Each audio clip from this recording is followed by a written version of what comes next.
கர்த்தருக்குள் அருமையானவர்களே, ஆண்டவராய் இயேசுவின் புண்ணிய நாமத்தினாலே உங்களை நான் வாழ்த்தி வரவேற்கின்றேன். எண்ணாகமம் புஸ்தகம் 13ஆம் அதிகாரம் 1வது வாக்கியத்திலிருந்து எண்ணாகமம் 14ஆம் அதிகாரம் 4வது வசனம் வரை உள்ள திருமறை பகுதியை கவனமாக வாசித்து பாருங்கள். இந்த திருமறை பகுதிக்கு நான் கொடுத்திருக்கிற தலைப்பு என்னவென்றால் நெகட்டிவ் லீடர்ஷிப், அதாவது மோசமான தலைமை அல்லது தலைமைத்துவம். இன்றைக்கு குடும்பங்களிலே, சபைகளிலே, குழுக்களிலே, மிஷனரி ஸ்தாபனங்களிலே அல்லது ஊழிய அமைப்புகளிலே, சபைகளிலே, இன்னும் சொல்ல வேண்டுமென்றால் அரசியலிலே, சமுதாயத்திலே தலைவர்கள் ஏராளம் பேர் இருக்கிறார்கள். ஆனால் அநேக தலைவர்கள் மோசமான தலைவர்களாக இருக்கிறார்கள். நாம் ஜெபிக்க வேண்டிய ஒரு ஜெபம் என்னவென்றால், ஆண்டவரே, மெய்யான உண்மையான தலைவர்களை நீ எழுப்பி தாரும் என்று நாம் பிரார்த்திக்க வேண்டும். மோசமான தலைமைத்துவத்திலே அங்கு காணப்பட்டால் அதனுடைய விளைவுகள் பயங்கரமாக காணப்படும்.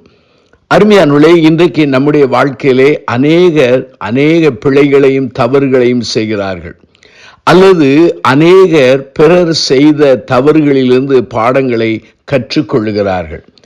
இந்த எண்ணாம புஸ்தகத்திலே நீங்கள் 13ஆம் அதிகாரம் 1 வாசித்தால், மோசே கானானை வேவு பார்க்க ஒவ்வொரு கோத்திரத்துக்கும் ஒருவராக 12 பேரை அனுப்புகிறான். அந்த 12 பேரும் சாதாரண மக்கள் அல்ல, இஸ்ரவேல் மக்களிலே தலைவர்களைப் போல கருதப்பட்டவர்கள், அப்படி அழைக்கப்பட்டவர்கள் அல்லது கணிக்கப்பட்டவர்கள். அருமையானவர்களே, இந்த 12 பேரும் அந்த கானானை சுற்றி பார்த்துவிட்டு வந்து தவறான அறிக்கையை அவர்கள் சமர்ப்பிக்கிறார்கள், மக்கள் மத்தியிலே சொல்லுகிறார்கள். அருமையானவர்களே, ஆகவேதான் இந்த 12 பேரிலே 10 பேர் மோசமான தலைவர்கள், 2 பேர் நல்ல தலைவர்கள். ஒருவன் அங்கே காலேப், இன்னொருவன் அங்கே யோசுவா என்று குறிப்பிடப்படுகிறது. அருமையானவர்களே, இந்த 12 பேரிலே 10 பேருடைய தலைமைத்துவத்தை மோசமான தலைப்பு என்று சொல்வதற்கு நான் 5 காரணங்களை வேகமாய் சொல்கிறேன்.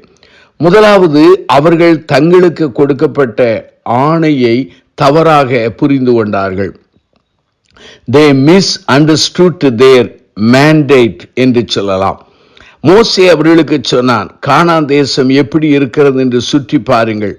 அந்த தேசம் குடியிருக்க தேசமா, அல்லது அந்த தேசம் எப்படிப்பட்டது, வளப்பானதா, இப்படியெல்லாம் பாருங்கள் என்று சொல்லி அவன் சொன்னான்.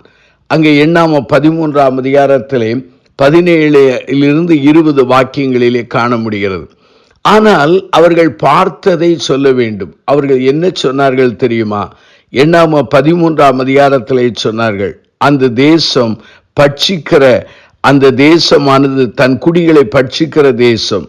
அந்த ஜனங்கள் எல்லாரும் பெரிய ஆட்கள், ராட்சத பிறவியான மக்கள் என்று சொன்னார்கள்.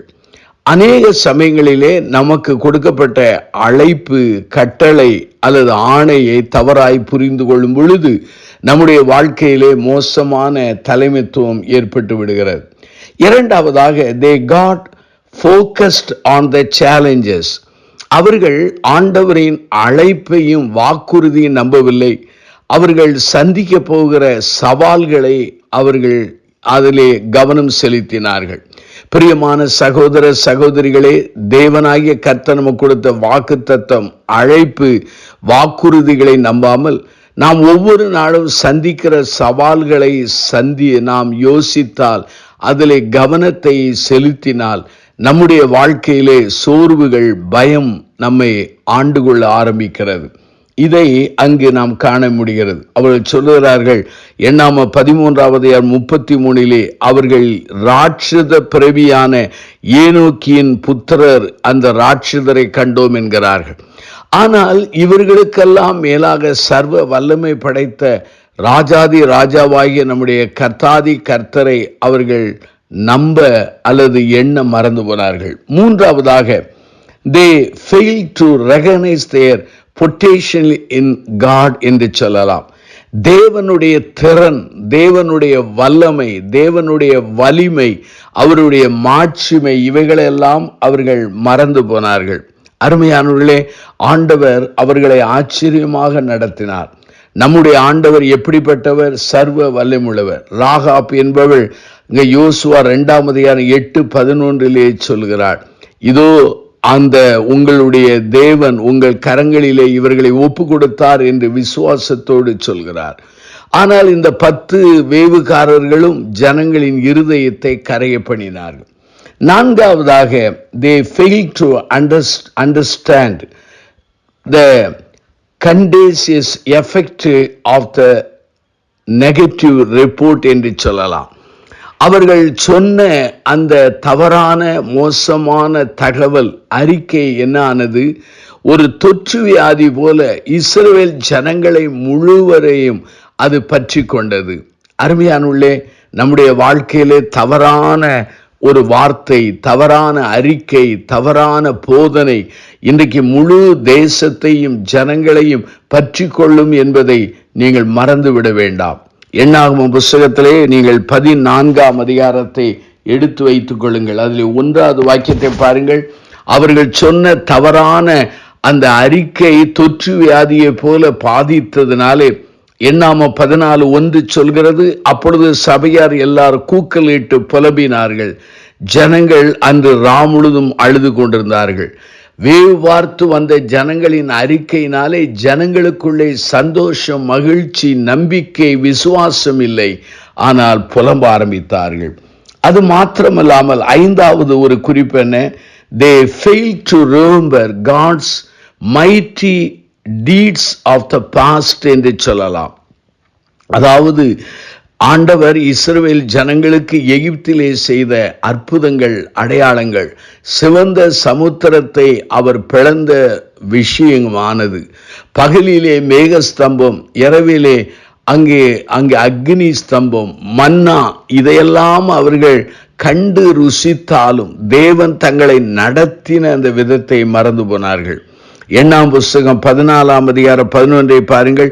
கர்த்தர் மோசேயை நோக்கி, எதுவரைக்கு இந்த ஜனங்கள் என கோபம் உண்டாக்குவார்கள்? தங்களுக்குள்ளே நான் காட்டின சகல அடையாளங்களை அவர்கள் கண்டும் எதுவரைக்கும் என்னை விசுவாசியாது இருப்பார்கள் என்றார். 22வது வாக்கியத்தை பாருங்கள்.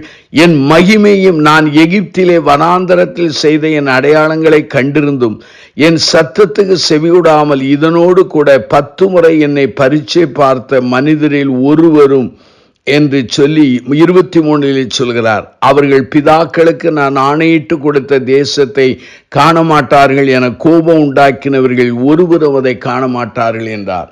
அருமையானுள்ளே, 5 குறிப்புகள் அவர்களுடைய மோசமான தலைமைத்துவத்தை காண்பித்தது. தங்களுக்கு கொடுக்கப்பட்ட ஆணையை அவர்கள் தவறாய் புரிந்து கொண்டார்கள். தங்களுடைய வாழ்க்கையின் சவால்கள் மேலே அவர்கள் கவனம் வைத்தார்களே தவிர ஆண்டவர் மேல் வைக்கவில்லை. அது மாத்திரமல்ல, தங்கள் ஆண்டவரின் வலிமையின் மேலே அவர்கள் நினைவுறாமல் போனார்கள்.